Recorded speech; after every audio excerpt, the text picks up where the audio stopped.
저희가 이 토론회를 기획한 이유를 좀 말씀을 드리면, 지금 제목은 내란 수사에서 드러난이지만 그것보다 훨씬 더 뿌리 깊은 문제가 있다고 저희가 지금 진단하고 있기 때문입니다.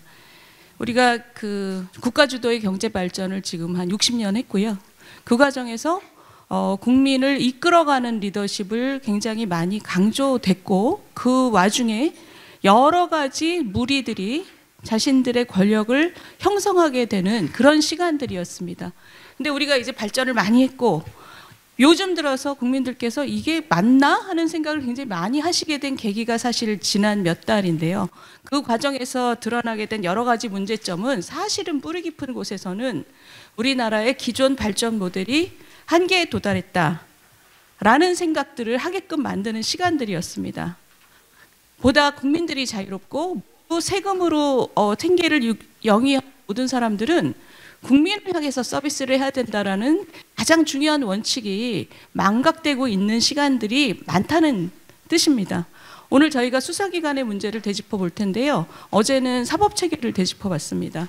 오늘 우리 국민의힘 의원들께서 많이 오셨지만, 많이 오신 우리 국민의힘 의원들이 그 법조인 출신도 되게 많지 않습니까? 근데 이 법조인 출신들이 이 자리에 많이 와 계신다는 것 자체가 이 어떤 정쟁의 뭐랄까요, 정쟁의 계기로 삼는다기보다 우리나라의 새로운 발전 모델을 위해서 어떻게 새 판을 짜서 우리나라 국민들이 보다 자유롭고 그리고 창의적으로 그리고 각자의 존엄을 지키면서 살 수 있는 그런 세상을 만들어 보겠다라는 진정성이, 저는 이 법조인 출신 국회의원분들이 이 자리에 많이 와 계신 것을 의미한다고 생각을 합니다.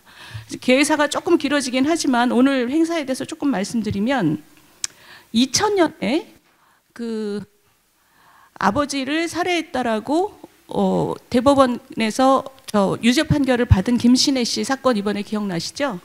그분이 이번에 재심을 받아서 무죄를 받았습니다. 그런데 무죄 판결 이후에 검찰은 다시 항소를 했습니다. 뭐 사과를 한다거나 그런 게 아니라 항소를 했습니다. 기계적인 항소죠. 그리고 얼마 전에 뉴스에서 많이 보셨겠지만 그 삼성에 대해서 혐의 19개가 모두 인정되지 않았습니다. 법정에서. 그런데 검찰은 다시 항소를 했습니다. 이런 것들이 우리 국민들은 매우 익숙하지만, 다시 우리가 원론으로 돌아가자면 이렇게 하는 나라는 거의 없습니다.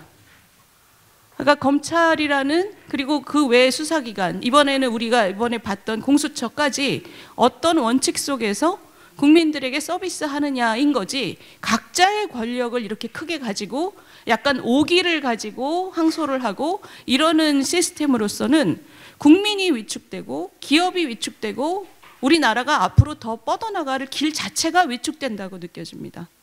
오늘 그런 문제의식으로 저희가 대한민국 대전환이라는 큰 문제의식으로 우리나라가 앞으로 뻗어나가기 위해서는 지난 60년간의 국가기관과 국민 간의 관계가 더 이상 수직이 아닌 수평으로 국민에게 서비스하는 그런 국가기관으로 다시 거듭나야 된다.